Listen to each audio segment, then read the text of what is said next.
action. We'll be talking about the results of the photos that we took. And like the exposure triangle and how we used it.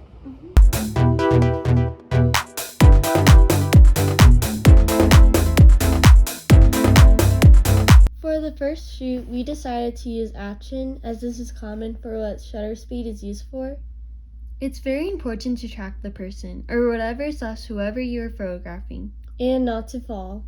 To capture your movement still, you need a fast shutter speed. Start with putting your camera in manual mode. Once the settings pop up, click on the fraction that is your shutter speed. Move the dial next to the screen and reach around the number 1 out of 400. Higher number equals fast, still shot. Switch ISO to automatic mode.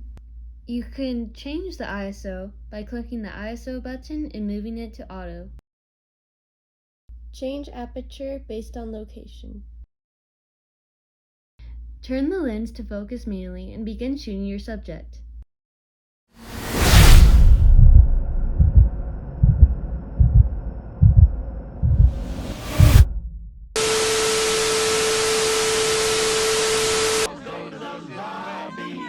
Let's all go to the lobby.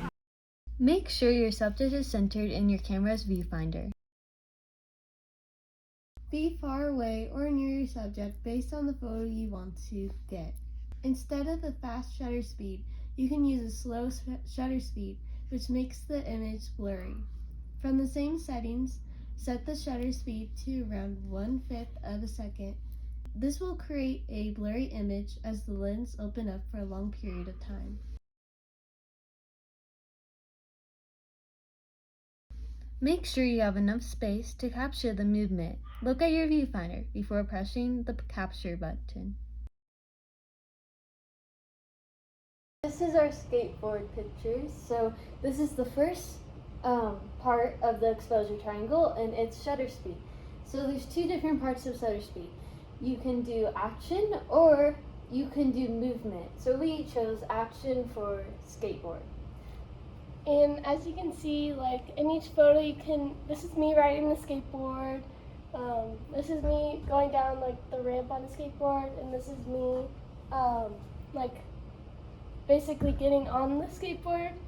So as you can see, like it kind of shows the motion in it and how it captures it in each one, like in a little second. So that's how shutter speed works for action.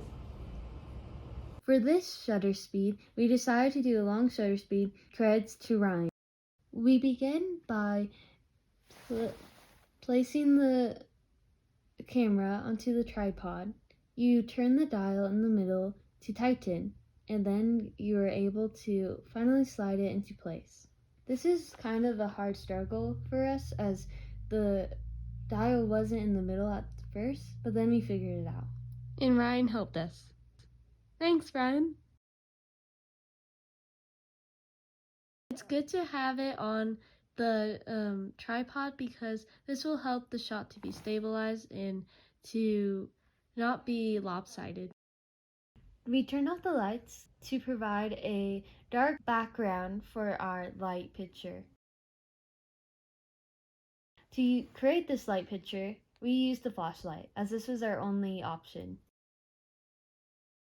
Turn the dial on your phone, the flashlight, up to its greatest power.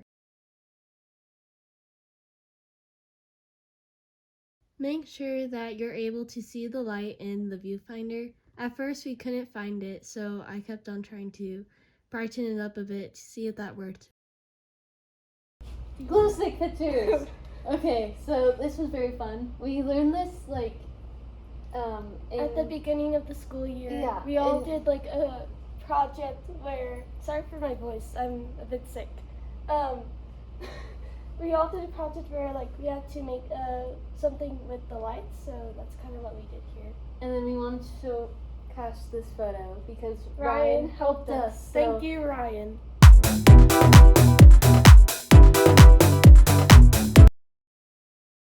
With aperture as our main focus, we had Zoe stand in front of a group of people. This was done so that we have one subject to focus on, which is what aperture helps with when there are other people in the background. You can use whatever background for this effect. As you can see, we also had some trees in the background and other things as this was during lunch, as long as you have a subject to focus on. The first step to achieve a blurry background is you will need to switch the mode of the camera to manual. Go to f-stop and set this number shown as a decimal to a small number. Make sure you have appropriate lens, as this next step will need this equipment ready to use.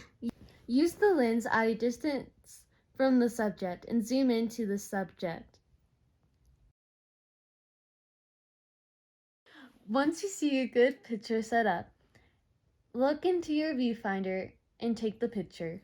Instead of a blurry background, if you'd like your photo to still focus on the subject but have a more clear background, follow these steps.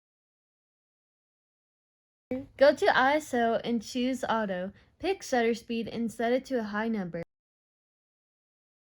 Then you will need to change your aperture. Notice the number with the F in front of it. Change the aperture to a high number, which will allow lens to close up more, which won't expose too much light. That is how you would achieve the clearer background, but focus on the subject look.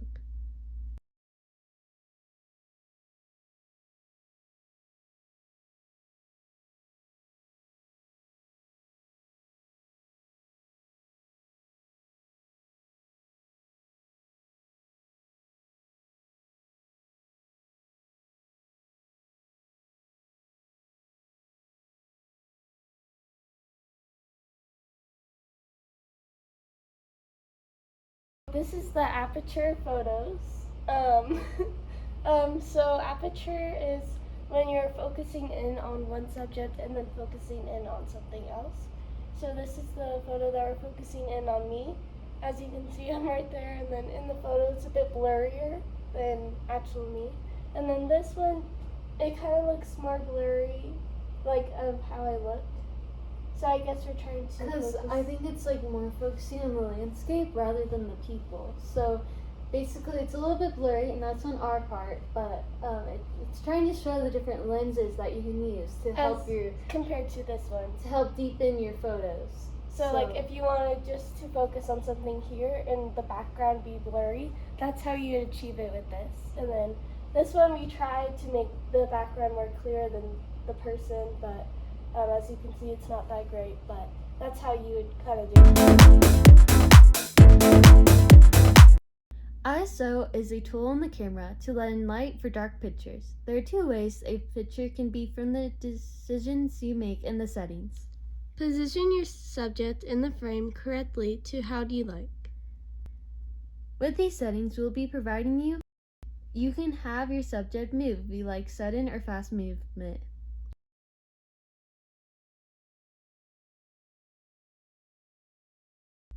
For a dark location, an average ISO will help let in more light. Turn on manual focus, which will help your subject be clear. Set shutter speed to around 400. Only do this if you want your subject to move and to capture it still.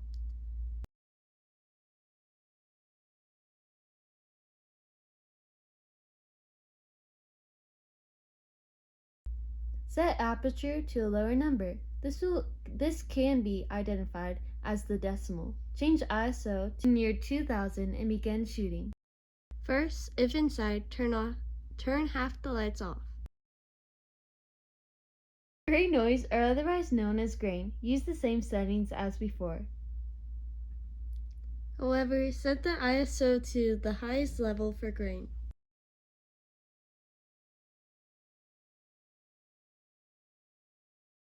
If it is too pixely, set the ISO a little bit lower. The image should not have too many pixels, but should have noticeable grain to it.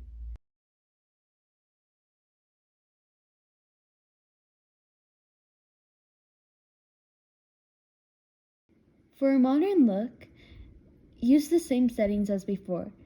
but change the number of ISO to a middle one, not too small and not too big. It's necessary to keep the lights off so that you still get that dark look, even if it's more modern.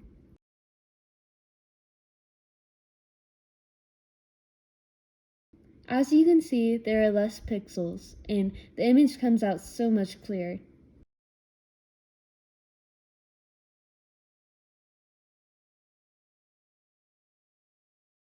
This is how you create a vintage and modern look as displayed in this photo shoot.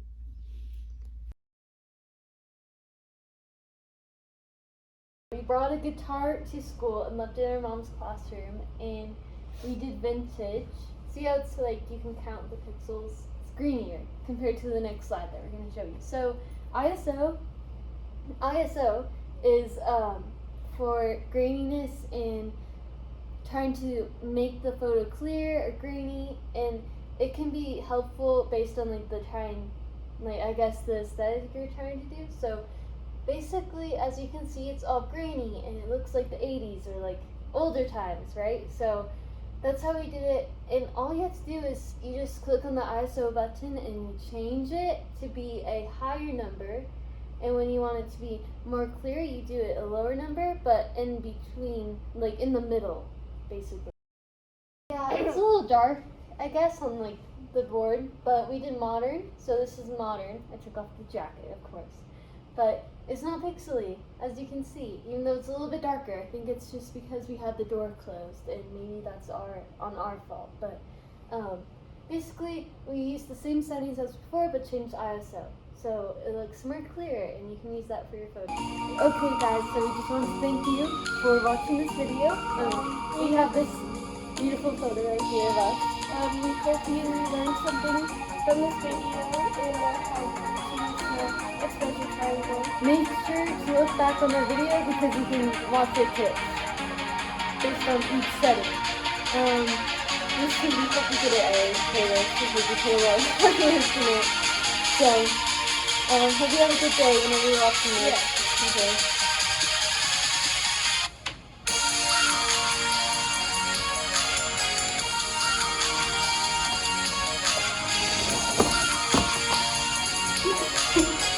Okay.